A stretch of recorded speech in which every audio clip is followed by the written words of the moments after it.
Hello बच्चों, let's read the question. तो इस क्वेश्चन में हमें बोला गया जो कॉलम्स हमें दिए गए हैं उनको करेक्टली मैच करके करेक्ट कॉम्बिनेशन फाइंड आउट करने के लिए। तो यहाँ पे जैसे कि हम लोग देख सकते हैं जो हमें कॉलम्स दिए गए हैं उनमें सोर्स ग्लैंड है जिसमें कुछ ग्लैंड्स दिए हुए हैं, हार्मोन्स उनके दिए हैं और उनके फंक्शंस है। तो सबसे पहले हम लोग बात करते हैं इस क्वेश्चन की की कॉन्सेप्ट की। तो यहाँ हमारा की कॉन्सेप्ट हो जाएगा functions of hormones released from the glands. And ये डिफरेंट ग्लैंड्स के नेम यहाँ पे दिए हुए हैं। तो जैसे हम लोग जानते हैं कि हर एक ग्लैंड्स जो है वो पूरे एंडोक्राइन ग्लैंड्स में भी सब ग्लैंड्स के अलग अलग हार्मोन्स हैं जो रिलीज होते हैं एंड उनके फंक्शंस भी डिफरेंट है अकॉर्डिंग टू देयर परफॉर्मेंस।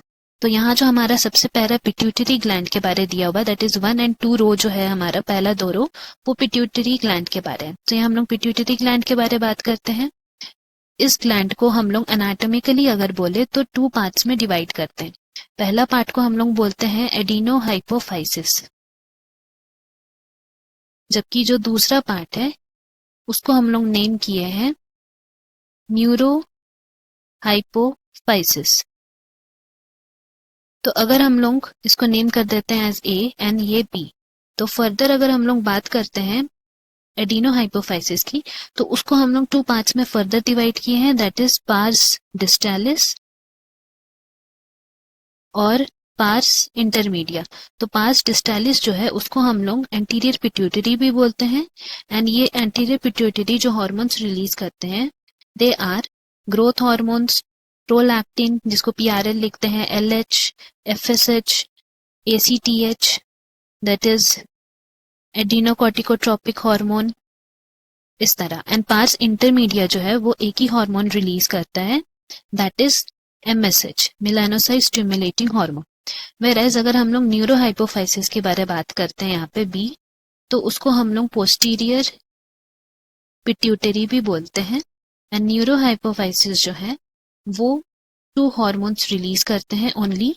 पहला है ऑक्सीटोसिन एंड दूसरा है वैसोप्रेसिन।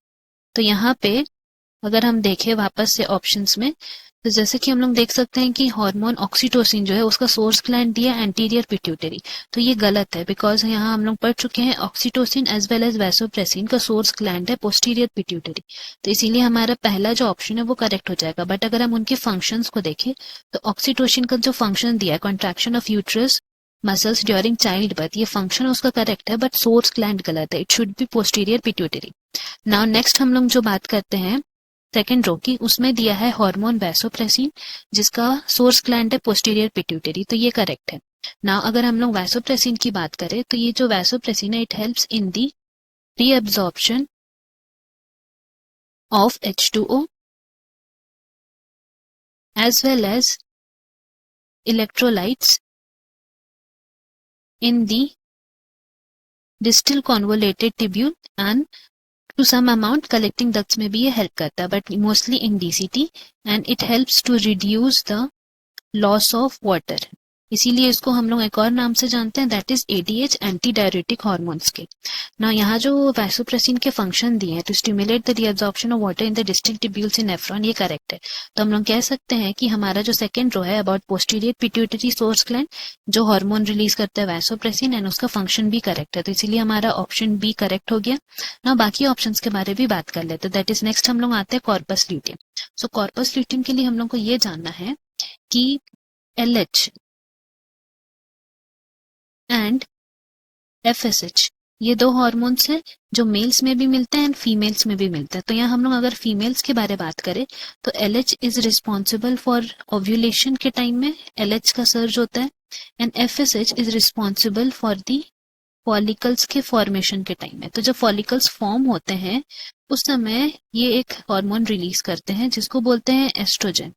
ये तो उनके फॉर्मेशन के टाइम में रिलीज होता है बट जब फॉलिकल रप्चर हो जाते हैं, रप्चर्ड फॉलिकल जिसको हम लोग बोलते हैं एक और नाम से जानते हैं कॉर्पस ल्यूटियम, तो ये जो कॉर्पस ल्यूटियम है वो बोल सकते हैं कि that is responsible for pregnancy, because ये क्या करता है, हमारा जो एंडोमेट्रियल लाइनिंग है उसको थिक करता है, उस वजह से ये प्रेगनेंसी में रिस्पॉन्सिबल है।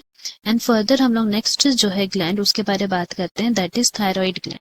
वी ऑल नो कि थायराइड ग्लैंड जो है वो जो हार्मोन रिलीज करता है उसको हम लोग थायराइड हार्मोन बोलते हैं ना। थायराइड हार्मोन इज रिस्पॉन्सिबल, उनके अगर फंक्शंस की बारे में बात करें तो they are responsible for basal metabolic rate, RBC production and metabolism of carbohydrate, protein, fats.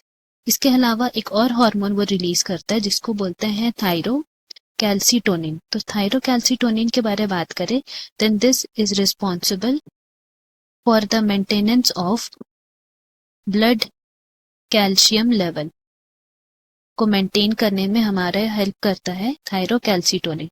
जबकि यहाँ पे हम लोग अगर ऑप्शंस देखें तो थायराइड के लिए हमें दिया गया है थायरॉक्सिन, जबकि ये गलत है, it should be thyro calcitonin which regulates the blood calcium level. And corpus luteum के लिए भी हमें जो हार्मोन दिए गए हैं वो टेस्टोस्टेरॉन की जगह प्रोजेस्टेरॉन होना चाहिए था विच सपोर्ट्स प्रेगनेंसी। इसलिए हम लोग कह सकते हैं कि यहाँ पे हमारा करेक्ट ऑप्शन हो जाएगा option B. Hope you have understood. Best of luck. Thank you.